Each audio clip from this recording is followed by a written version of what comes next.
In this section, we'll dive into some real-world applications of the encryption concepts that we've covered so far. In the last section, we mentioned SSL/TLS when we were talking about digital certificates. Now that we understand how digital certificates function and the crucial roles CAs play, let's check out how that fits into securing web traffic via HTTPS. You've probably heard of HTTPS before, but do you know exactly what it is and how it's different from HTTP? Very simply, HTTPS is the secure version of HTTP, the Hypertext Transport Protocol. So how exactly does HTTPS protect us on the internet?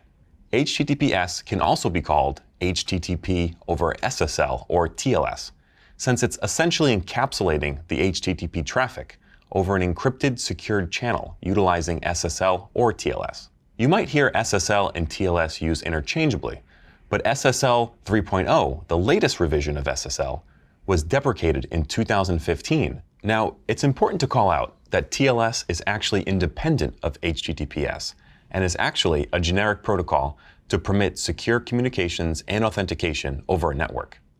TLS is also used to secure other communications aside from web browsing, like VoIP calls, such as Skype or Hangouts, email, instant messaging, and even Wi-Fi network security. TLS grants us three things. 1. A secure communication line, which means data being transmitted is protected from potential eavesdroppers. 2. The ability to authenticate both parties communicating through typically only the server is authenticated by the client. And 3. The integrity of communications, meaning there are checks to ensure that messages aren't lost or altered in transit. TLS essentially provides a secure channel for an application to communicate with a service, but there must be a mechanism to establish this channel initially. This is what's referred to as a TLS handshake. I'm more of a high-five person myself, but we can move on. The handshake process kicks off with a client establishing a connection with a TLS-enabled service, referred to in the protocol as client hello. This includes information about the client, like the version of the TLS that the client supports, a list of cipher suites that it supports, and maybe some additional TLS options. The server then responds with a server hello message, in which it selects the highest protocol version in common with the client and chooses a cipher suite from the list to use. It also transmits its digital certificate and a final server hello done message. The client would then validate the certificate that the server sent over to ensure that it's trusted and it's for the appropriate hostname. Assuming the certificate checks out, the client then sends a client key exchange message. This is when the client chooses a key exchange mechanism to securely establish a shared secret with the server, which will be used with a symmetric encryption cipher to encrypt all further communications. The client also sends a changed cipher spec message indicating that it's switching to secure communications, now that it has all the information needed to begin communicating over the secure channel. This is followed by an encrypted finished message, which also serves to verify that the handshake completed successfully. The server replies with a change cipher spec and an encrypted finished message once the shared secret is received. Once complete, application data can begin to flow over the now secured channel. High five to that. The session key is the shared symmetric encryption key used in TLS sessions to encrypt data being sent back and forth. Since this key is derived from the public-private key, if the private key is compromised, there's potential for an attacker to decode all previously transmitted messages that were encoded using keys derived from this private key.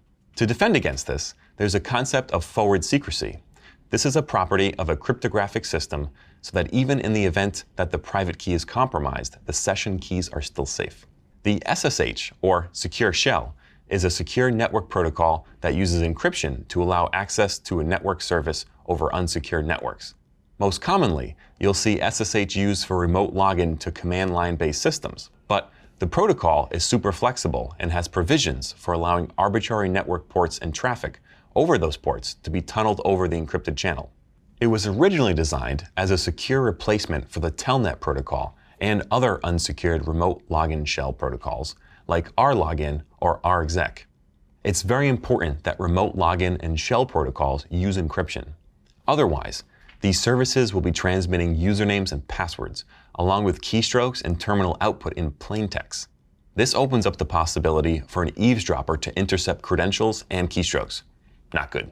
SSH uses public key cryptography to authenticate the remote machine that the client is connecting to, and has provisions to allow user authentication via client certificates if desired. The SSH protocol is very flexible and modular and supports a wide variety of different key exchange mechanisms like Diffie-Hellman, along with a variety of symmetric encryption ciphers. It also supports a variety of authentication methods, including custom ones that you can write. When using public key authentication, a key pair is generated by the user who wants to authenticate. They then must distribute those public keys to all systems that they want to authenticate to using the key pair. When authenticating, SSH will ensure that the public key being presented matches the private key, which should never leave the user's possession. PGP stands for Pretty Good Privacy. How's that for a creative name? PGP is an encryption application that allows authentication of data along with privacy from third parties, relying upon asymmetric encryption to achieve this. It's most commonly used for encrypted email communication, but is also available as a full disk encryption solution or for encrypting arbitrary files, documents, or folders. PGP was developed by Phil Zimmermann in 1991, and it was freely available for anyone to use. The source code was even distributed along with the software. Zimmermann was an anti-nuclear activist, and political activism drove his development of the PGP encryption software to facilitate secure communications for other activists. PGP took off once released and found its way around the world, which wound up getting Zimmermann into hot water with the US federal government. At the time, US federal export regulations classified encryption technology that used keys larger than 40 bits in length as munitions. This meant that PGP was subject to similar restrictions as rockets, bombs, firearms, even nuclear weapons. PGP was designed to use keys no smaller than 128-bit, so it ran up against these export restrictions, and Zimmermann faced a federal investigation for the widespread distribution of his cryptographic software.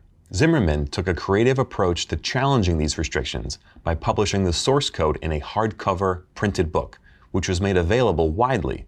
The idea was that the contents of the book should be protected by the First Amendment of the US Constitution. Pretty clever, huh? The investigation was eventually closed in 1996 without any charges being filed, and Zimmermann didn't even need to go to court. PGP is widely regarded as very secure, with no known mechanisms to break the encryption via cryptographic or computational means. It's been compared to military-grade encryption, and there are numerous cases of police and governments unable to recover data protected by PGP encryption. In these cases, law enforcement tend to resort to legal measure to force the handover of passwords or keys. Originally, PGP used the RSA algorithm, though that was eventually replaced with DSA to avoid issues with licensing.